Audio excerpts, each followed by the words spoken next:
All right. What does it mean to be peer reviewed? Hello, my name is Dr. Duffy, and today I'll be talking to you about peer review.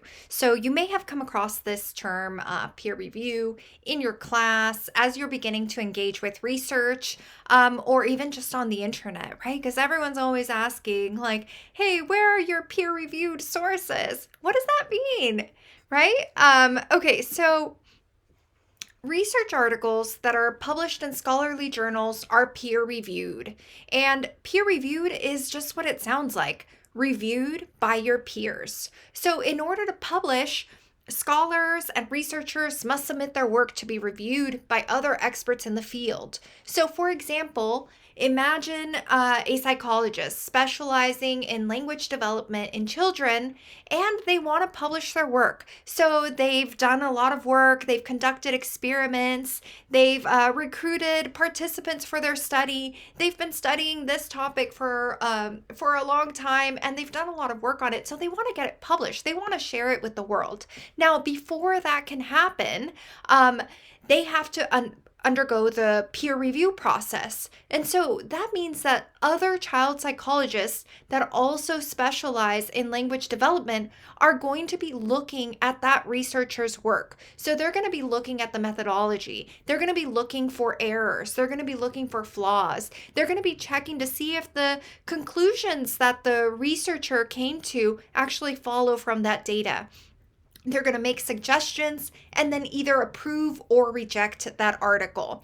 So, the reason why we can have a lot of trust or a high level of trust in peer reviewed articles is because they have undergone this peer review process where other experts are critiquing the work of researchers. So they're looking. Their main job is to make sure that the research meets a high level of quality, that the study is rigorous, that the researcher didn't take any shortcuts. And so after going through this process, and when the article is finally published, I, as a reader, can have a high level of trust that this is quality research.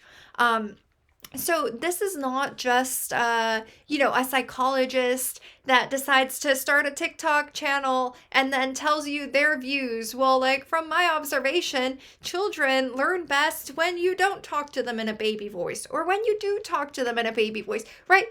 Whatever it is that they're specializing in, they're not just publishing every time that they finish a study, right? Many times studies get rejected, so their papers won't even get published if the other reviewers don't think that it meets the standards that they've set. If they don't think that it's a good study, if they think there are too many flaws in their methods or in the way that they conducted that study, that article is just not going to get published. So in that's basically what peer reviewed is in a very very quick explanation. So I hope you enjoyed that introduction to peer review.